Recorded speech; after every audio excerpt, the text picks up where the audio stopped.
where it rains, it can flood. So it's really important to ensure that you are building and developing in the floodplain in ways that are going to keep your community members safe from flooding.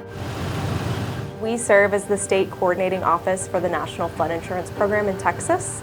We provide outreach, technical assistance, and training opportunities across the state of Texas related to floodplain management. So we really serve as the liaison between FEMA and local communities. And in 2019, we traveled over 48,000 miles providing those services to Texas. It's a partnership. We're sharing the load to try and get Texas communities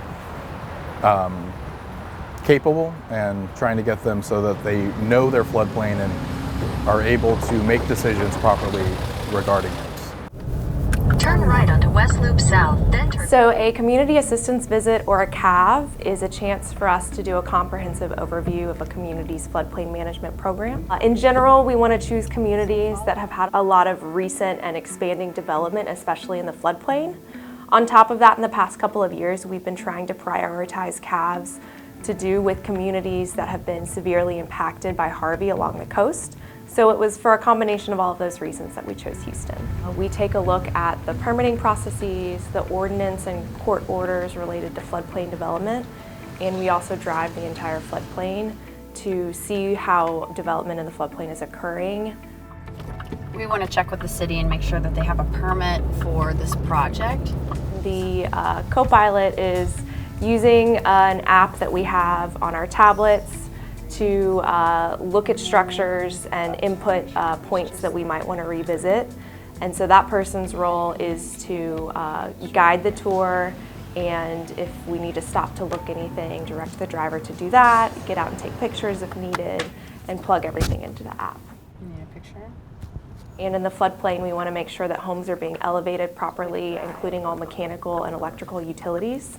So if floodwaters were to pass by, that AC unit would just get yanked off of the block that it's on. If there is any sort of crawl space that's below that base flood elevation that they're supposed to be elevated to, we want to make sure that it's properly vented and built with particular materials.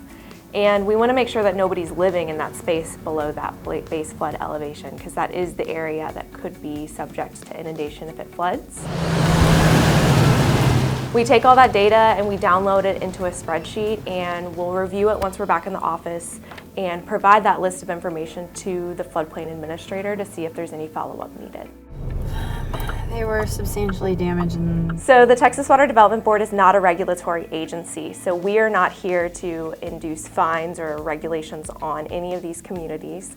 We do work with the city or county to ensure that they are enforcing those regulations. Any opportunity that we're able to provide technical assistance or education, I feel like has a really great impact on both local officials and community members. And really our ultimate goal of what we're trying to do is protect people from the impacts of flooding.